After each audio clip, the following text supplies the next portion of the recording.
तो hello guys, खौफ नाम की वेब सीरीज अमेजॉन प्राइम पे है। ये 8 एपिसोड फाइनली मैंने कंप्लीट कर ली है और स्पॉइलर है, देख लिया है तो सुनो, नहीं देखा तो कल्टी मार लो। पहली चीज़, खौफ जो है साइकोलॉजिकल हॉरर है। इसमें आपको सस्पेंस, थ्रिल, डर वगैरह सब कुछ मिलेगा। अगर आपको ये सब पसंद है तो आप ये ज़रूर देखो जाकर। दूसरी चीज़, जितने भी एक्टर हैं ऑन टॉप एक्टिंग की है सबने, बहुत बेहतरीन एक्टिंग की है। तीसरी, स्टोरी अच्छी है। चौथा, साउंड काफ़ी अच्छा है। पांचवा, मेकअप काफ़ी अच्छा किया है। छठा, सिनेमेटोग्राफी जो है शूट काफ़ी अच्छा किया गया है। और जितनी तारीफ करूँ उतनी कम थी। और ख़ास बात ये है कि इस वेब सीरीज़ का कोई प्रमोशन नहीं किया गया कहीं पे, किसी सोशल मीडिया पर। सिर्फ इसके टीजर वगैरह, ट्रेलर वगैरह है, बाकी इसके अलावा कोई भी किसी एक्टर ने कोई प्रमोशन नहीं किया है। पहली बार जितने एक्टर हैं उन्होंने इतना अच्छा एक्टिंग किया है कि लग ही नहीं रहा है कि यार ये मतलब एक्टिंग कर रहे हैं। और जो मधु का रोल जिन एक्टर्स ने किया, उनका नाम आई थिंक मोना है, उन्होंने बहुत अच्छी एक्टिंग की है। तो मैं कहानी बता देता हूँ। कहानी है मधु नाम की लड़की की, जो कि ग्वालियर से दिल्ली आती है अपने करियर को बनाने के लिए। और ग्वालियर में उसके साथ एक सेक्सुअल अब्यूज़ हो जाता है, जिसमें 3 लड़के इन्वॉल्व होते हैं और वही लड़के उसको दिल्ली में भी मिलते हैं आकर।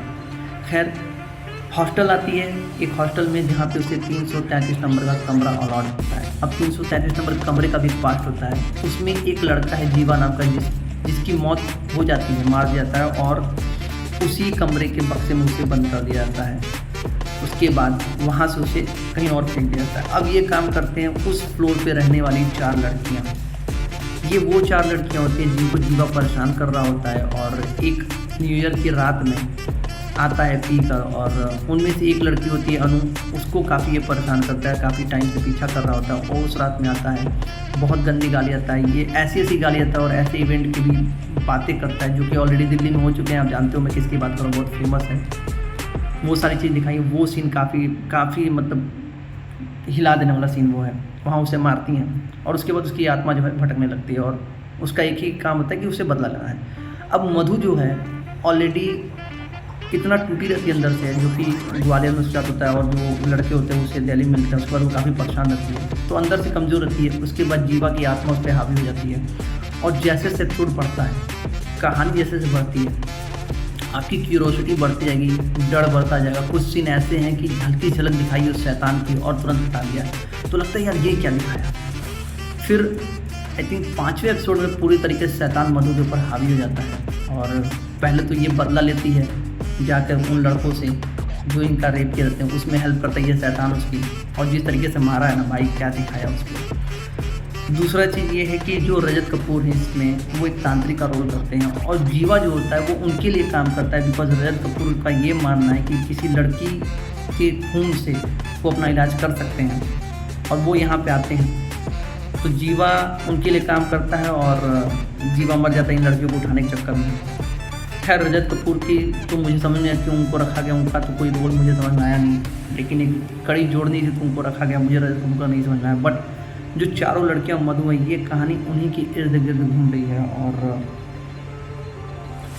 6ठा, 7वां और 8वां एपिसोड जो है, वो जो डर, जो साउंड इफेक्ट इन लोगों ने दिया हुआ, जो दिखाया, भाई मज़ा आ जाएगा। अगर आप हल्के दिल के हो तो ना देखो, लेकिन अगर आप ऐसी मूवीज़ या ऐसे कंटेंट को पसंद करते हो तो देखो, मज़ा आ जाएगा। और नहीं मज़ा आया तो मेरा नाम आप बदलना।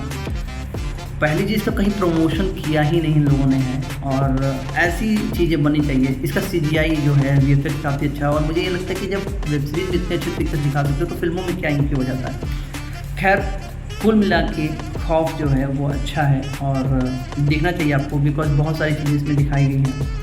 और कुछ सीन ऐसे हैं जो आपको डिस्टर्ब कर देंगे, जैसे एक बस के अंदर सीन है जहाँ पे एक आदमी उससे लगता है मधु से, और जब मधु जाती है नहाने के लिए तो इसको उसके कपड़े पड़ा होता है।